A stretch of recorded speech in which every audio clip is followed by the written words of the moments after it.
샬롬! 7월 21일 아까베 시간이 돌아왔습니다.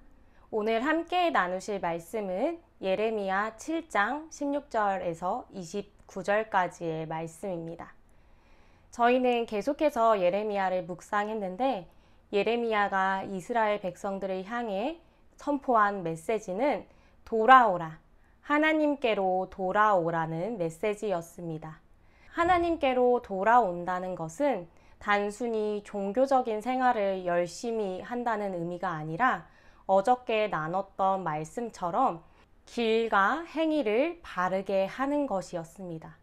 하나님의 공의와 정의를 시행하고 고아와 과부와 같이 연약하고 약한 자를 돕는 삶을 회복하는 것이었습니다. 이스라엘 백성들을 향한 예레미야의 선포를 살펴보면 굉장히 직설적이고 때로는 날카롭고 단조로우리만큼 반복되는 내용들을 가지고 있습니다.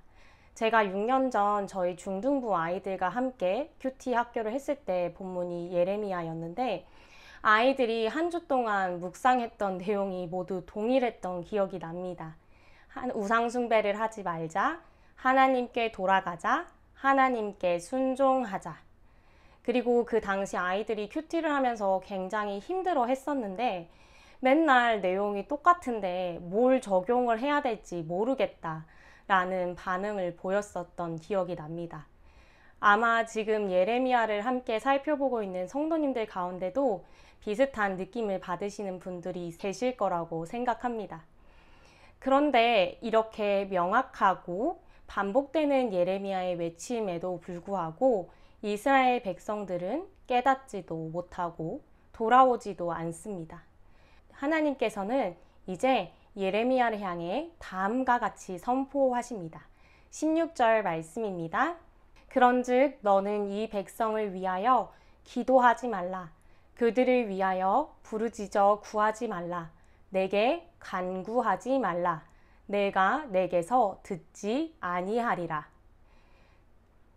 앞서 이스라엘을 향한 심판을 선포하셨던 하나님이 이제는 예레미야를 향해 말씀하십니다. 이스라엘을 위해 기도하지도 말고 간구하지도 말라고 말입니다. 하나님께서는 하나님의 사람인 예레미야가 이스라엘을 위해 간구하는 눈물로 부르짖는 그 기도를 듣지 않으시겠다고 말씀하셨습니다. 그 이유에 대해서 하나님께서는 17절을 통해서 말씀하시는데요. 너는 그들이 유다 성읍들과 예루살렘 거리에서 행하는 일을 보지 못하느냐. 하나님께서 이스라엘 백성을 향한 기도를 들으시지 않는 이유는 이스라엘 백성들의 행위 때문이었습니다. 18절 말씀을 보면 부모와 자녀, 그러니까 온 가족이 하늘의 여왕을 섬기기 위해 최선을 다하고 있는 모습을 보게 됩니다. 하늘의 여왕은 아수르와 바벨론의 여신이자 풍요를 상징하고 금성이라고도 불렸던 이슈타르로 추정됩니다. 이 여신을 위한 제의의식은 당시 여신 모양의 가자를 만들고 음란한 성적 행위를 하는 것이었습니다. 요시야 왕의 개혁 당시에 잠시 동안 이 여왕을 섬기는 것이 폐지되었지만 요시야 왕이 죽고 나자 다시 하늘의 여왕을 섬기는 우상 숭배가 시작되었던 것입니다. 그리고 부모와 다음 세대인 자녀까지 우상 숭배에 동참하는 모습을 통해 이스라엘이 철저하게 죄로 타락했음을 보여주고 있는 것입니다. 이스라엘의 온 세대가 죄로 타락하여 우상 숭배하는 모습은 하나님의 진노를 불러일으켰습니다. 하나님께서는 19절을 통해 이렇게 말씀하십니다. 여호와의 말씀이니라 그들이 나를 경노하게 함이냐 자기 얼굴에 부끄러움을 자취함이 아니냐. 우리가 사람과의 관계에 있어서는 어떤 사람이 나를 공격한다라고 느껴지거나 내가 누군가에 의해서 다쳤다라고 느껴지면 분노하게 됩니다. 그러나 하나님의 분노는 이러한 차원이 아닙니다. 이스라엘이 하는 그 행동이 하나님을 모욕하는 행위는 맞지만 하나님의 영광과 하나님의 위엄이 한낱 미물에 불과한 사람의 행동에 의해서 본질적으로 훼손되지는 않기 때문입니다. 오히려 우상을 숭배하는 이스라엘의 이러한 모습은 자신이 온 우주 만물을 다스리시는 하나님의 형상으로 지어졌음을 망각하고 자신이 얼마나 어리석고 목매한지를 스스로 드러내는 수치스러운 행위였던 것입니다.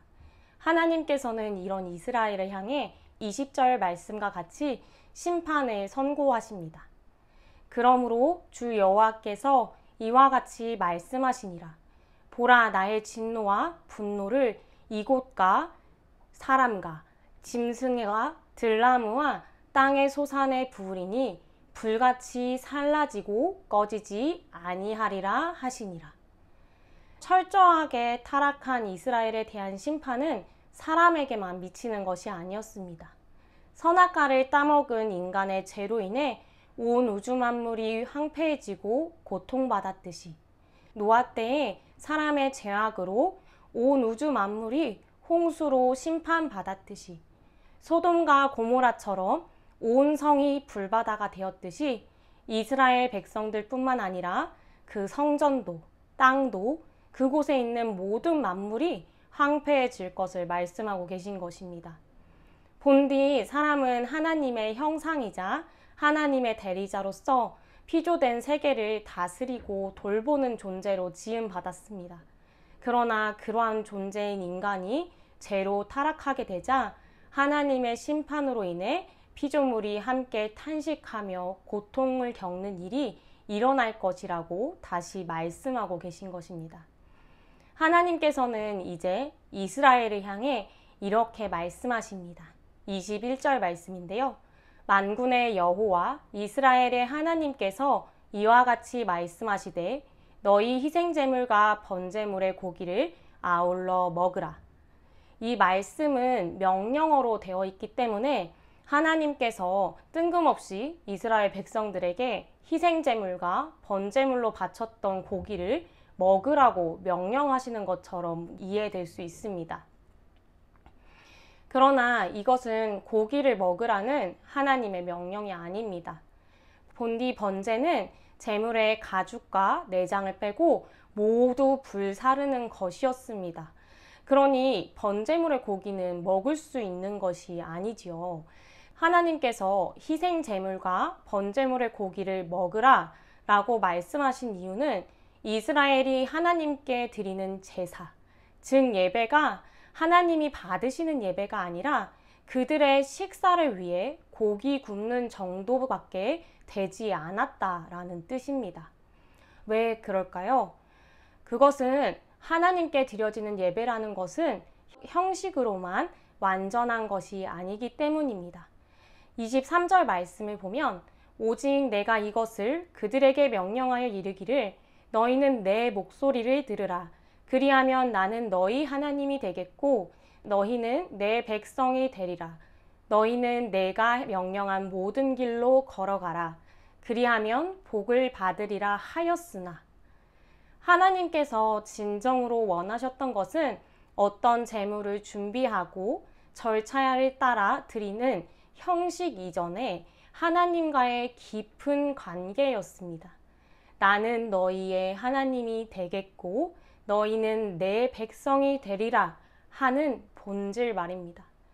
형식이라는 것은 이와 같은 관계를 의식적으로 나타내므로 연약한 인간이 하나님의 음성을 듣고 하나님과 나의 관계를 되새기고 기억하고 하나님의 말씀대로 살아가도록 돕는 수단이었습니다. 그러나 이스라엘 백성들은 본질을 잊고 다음과 같이 행동했습니다. 그들이 순종하지 아니하며 귀를 기울이지도 아니하고 자신들의 악한 마음에 깨와 완악한 대로 행하여 그 등을 내게로 돌리고 그 얼굴을 향하지 아니하였으며 24절의 말씀처럼 하나님의 음성을 이스라엘 백성들은 듣지 않았습니다. 하나님의 선지자들을 통해 끊임없이 선포되는 하나님의 음성을 외면했습니다. 그리고 자신의 마음에 내키는 대로 충동을 따라 살아가면서 계속해서 악을 행했던 것입니다. 이런 이스라엘의 앞날은 풍요와 번성이 아니라 끊어짐이었습니다.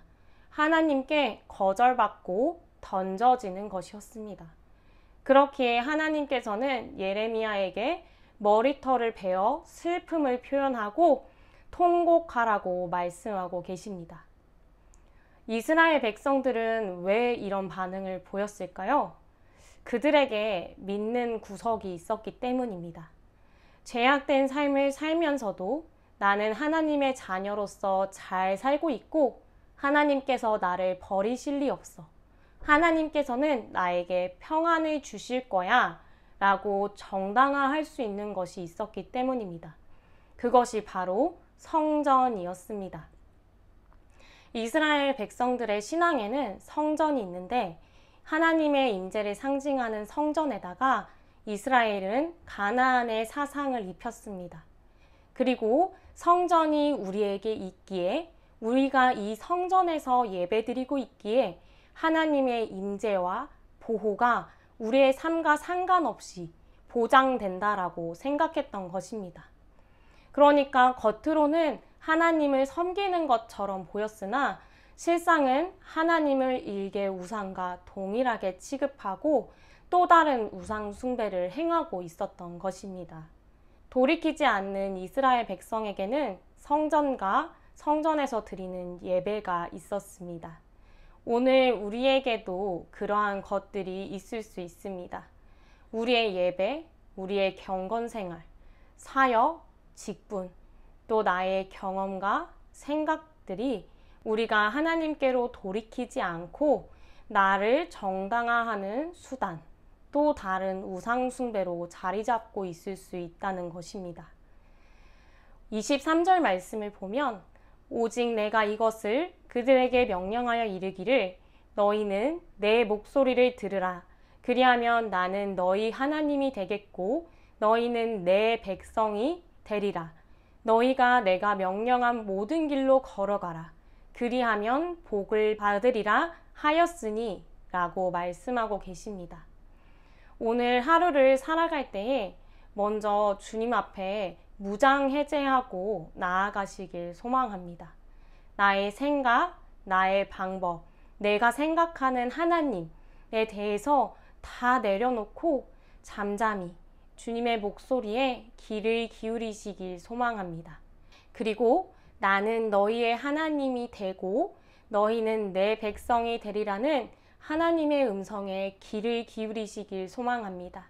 그리하여 하나님과의 깊은 관계 속에서 예배와 경건, 일상과 사역을 살아내시길 소망합니다. 오늘 함께 주신 말씀을 붙잡고 기도하도록 하겠습니다. 하나님 아버지, 오늘 우리에게 말씀하여 주시니 감사합니다. 하나님, 저희를 긍휼히 여겨주셔서 주님의 세밀한 음성에 귀 기울일 수 있도록 은혜 내려 주시옵소서. 나의 생각, 나의 방법, 경험 모두 다 내려놓고 주님과의 깊은 관계, 주님만을 바라게 하여 주옵소서. 주님과의 깊은 교제 속에 우리의 성품이, 우리의 삶이 주님으로 인하여 변화되는 경험을 하게 하여 주시옵소서. 그리하여 우리의 삶의 모든 순간이 주님의 길로 걸어가는 복된 인생 되게 하여 주시옵소서. 예수 그리스도의 이름으로 기도드립니다. 아멘. 오늘 하루도 주님의 말씀에 귀 기울여 주님의 길로 걸어가시길 소망합니다. 내일 아까베 시간에 뵙겠습니다.